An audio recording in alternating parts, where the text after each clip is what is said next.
Pernahkah kalian merasa bahwa kehidupan pada dasarnya adalah kesendirian? Bagiku, kehidupan nampak seperti itu. Sendiri di tengah keramaian. Mungkin memang ada banyak orang yang berlalu lalang di sekitar kita.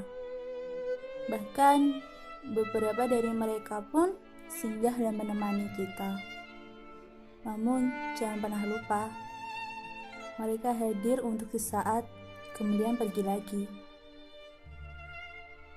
Dari situ aku tersadar bahwa pada akhirnya pun aku akan pergi sendiri, masuk dalam liang lahat sendiri, dan mempertanggungjawabkan semua yang kumiliki di dunia ini sendirian.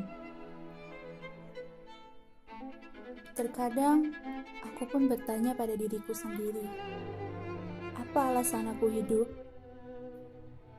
Kemudian aku menemukan seseorang yang berkata, tujuan hidup adalah menemukan harta yang paling berharga, yaitu makna hidup.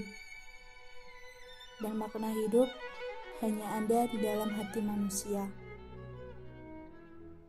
Aku pun berpikir, mungkin nanti aku akan menemukan makna hidupku, seperti akan jadi apa aku di masa depan.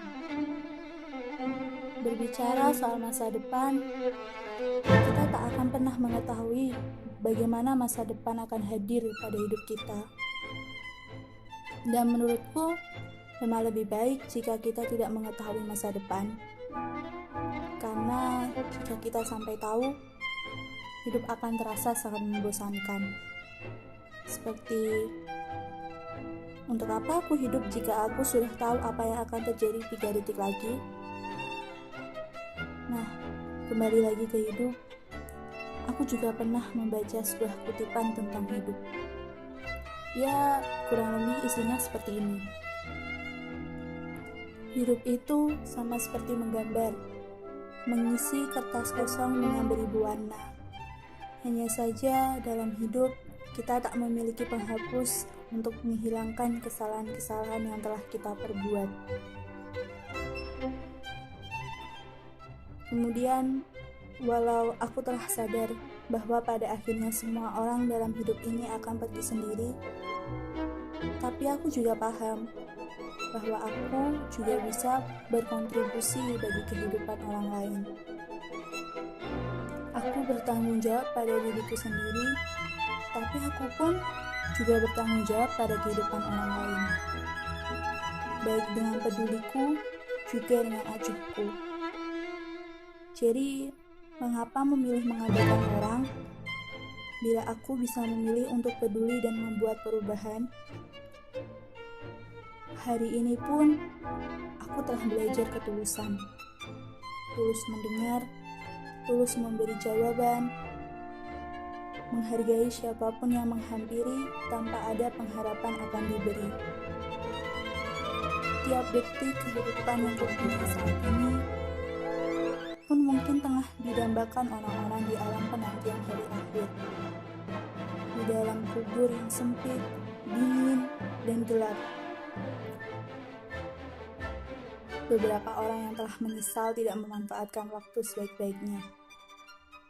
Lalu, apakah aku masih punya alasan berdiam di tengah kerumunan, tidak melakukan apapun untuk kehidupan, berhura-hura, malas, dan tak hendak melangkah dari kenyamanan? Sementara waktuku kian tipis, perjalanan di dunia ini mendekati titik akhir. Titik di mana semua upaya tak akan berarti lagi. Apa yang sudah kupersiapkan untuk bekal kehidupan yang sejati kelak. Tapi, aku sadar sebagai manusia, wajar jika kita membuat kesalahan. Kita tidak diciptakan untuk menjadi sempurna. Jadi, sebagai manusia, sudah seharusnya kita saling memaafkan. Ada yang namanya keberuntungan dalam hidup. Yang aku tanyakan, benarkah itu keberuntungan? Bukankah semua kejadian yang ada di hidup kita itu sudah ditakdirkan oleh Tuhan? Entahlah, kita sebagai manusia hanya bisa berusaha menjalani hidup dengan baik, menjadi seseorang yang berguna bagi yang lain, dan terus mengejar mimpi. Itulah kataku untuk kehidupan.